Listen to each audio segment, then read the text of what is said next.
Hey guys, what's up? It's Finch here. Today we're going to be discussing the result of the Zamazenta-Crowned suspect test. A lot of you guys probably already know that it was banned from SSAU. I posted a brief car vlog-ish video of it the other day after the results happened, but I just want to make a formal video on this outcome. So, at long last, Zamazenta-Crowned was indeed tested in the OU metagame. We got a full 2 weeks and change. Our third weekend was thrown in there to play with it in the metagame, and ultimately it was voted to remain Ubers. It was banned from the OU metagame. That's fine. Personally, I voted to unban it. I believe that not only was it not a broken presence, but it wasn't overbearing or limiting. I felt that there's a metagame with it that was actually a better metagame. We saw a bit less pressure from things like Rillaboom and Dark types. We saw some other faces that I wasn't super fond of, like Volcarona a bit more, but in turn, there was a lot of cool stuff. I really loved the versatility of teams. We saw a ton of different balance structures ranging from things like Zapdos to physically defensive Powdon, Slowbro, Buzzwole. Saw a huge uptick in usage, and Hyper Offense reinvented itself so nicely. A lot of Revenge killing Dragapult mixed with Fire Blast. I loved seeing Dragon Dance mix set. A lot of Volcarona, Scarfini, U-turn Landorus T, which opened the door up things a lot more than Explosion. In my eyes, I think that's actually a thing that the metagame will keep and adapt to moving forward. But yeah, no, I think Zamazenta-Crown is definitely a good Pokemon for the metagame. However, others did not, and that's something I completely accept. While I personally voted one thing, the player base voting another thing. The player base voting in a different way than I am is really okay. I have come to accept the fact that I'm just one individual, and while I'm on the council, and while I'm gonna have a large impact in what might get suspected, just because I like hearing you guys out, and we saw at the survey a lot of people voted to give it a retest. That's great. I'm also just one vote out of what was ultimately 258 people who got Rex, which is amazing. 258 is such a massive number. That's like Dynamax vote test territory, and I'm really happy to see that so many people took an interest in our tiering process, and I hope that continues to stay this way moving forward.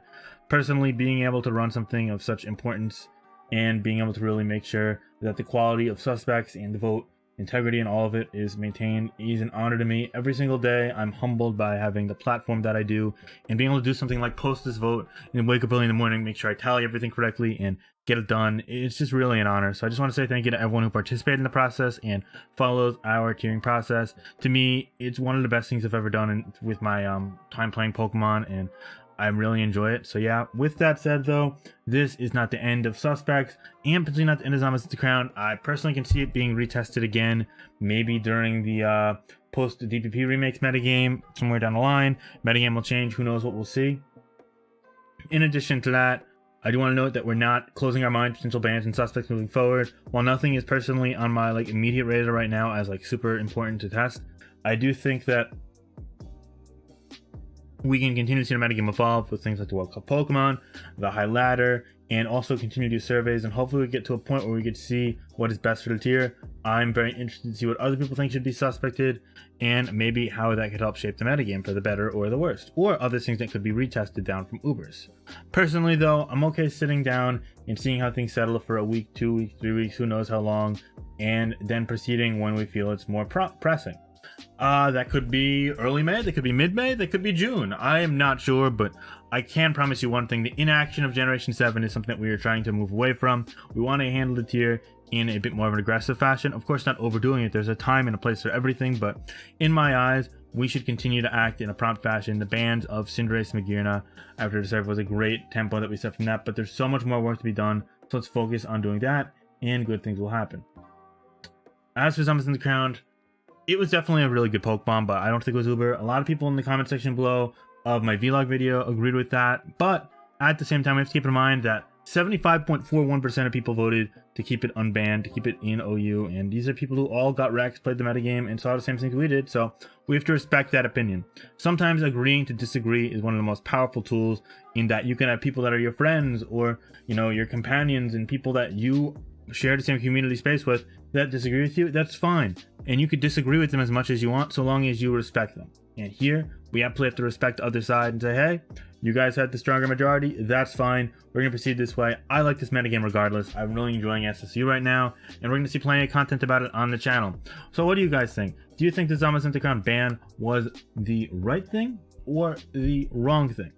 Again, personally, I thought it wasn't for the best, but I do think this metagame is wide open. We're seeing a ton of different hyper offenses with Pokemon that are unique, like Weavile, Bisharp, all sorts of Dragapult sets. Hell, I've even been seeing some lower tier Pokemon pop up on those teams as well.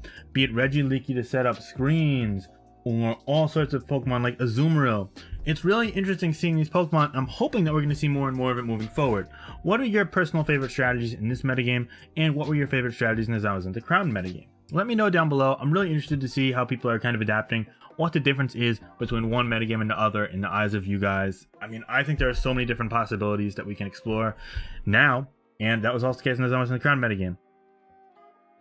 Let's go through some winners and losers of these bans. So the obvious winners are Pokemon like Bisharp, Rillaboom, Weavile, arguably even other more offensive Pokemon that kind of get shafted by this, like Excadrill. While Excadrill can do a lot of damage with Earthquake, it's going to die to close combat, and also it faces some competition. So those Pokemon definitely saw less usage in the Zamazenta-Crowned metagame. In fact, Sand in general, Tyranitar also saw less usage. So yeah, that's something to put in there as well. What Pokemon are the losers of this ban? Big ones are Volcarona and Buzzwole, I'd say. Those Pokemon definitely hurt. We're probably going to see less Slowbro, back to more Slowking due to the abundance of things like Heatran and Tornadus T and Nidoking, so that's worth noting as well. Okay, what archetypes got better and worse with the ban? Well, Hyper Offense was held back just a little bit by Zamazenta-Crowned. Some people argued that it was completely stunted. I completely disagree. I think that was silly. Hyper Offense probably got a little better. Stall teams probably stayed about the same. Balance probably got a little worse. Zamazenta-Crowned was seeing a lot of balance teams, and balance teams tend to use a lot of things like Slowbro plus Zapdos or Hippowdon in there as well, and they handle it pretty nicely. So I think that's kind of what you'll see there. You might see a bit more offense, a bit less balance. So if that's what you like, then hey, this ban might be for you, and that's fine. I'm totally chill with that. I love styling up with some Hyper Offense. That's always a fun time. All right, what else do we want to talk about here? I don't think I have anything else, actually. I think that'll about wrap it up. So yeah, ultimately Zamazenta-Crowned, by the time that we hit the majority, it was 75.41. I think it's actually a little bit over that. I think it's close to 76, 77% now, because we still had a lot of people vote. This was banned after just over 7 hours, or even less than it, but I woke up at 6:45. I had to tally the votes, you know. It was a crazy day for me Monday. But hey, we made it. It's fine. We're approaching Wednesday now, so it's cool.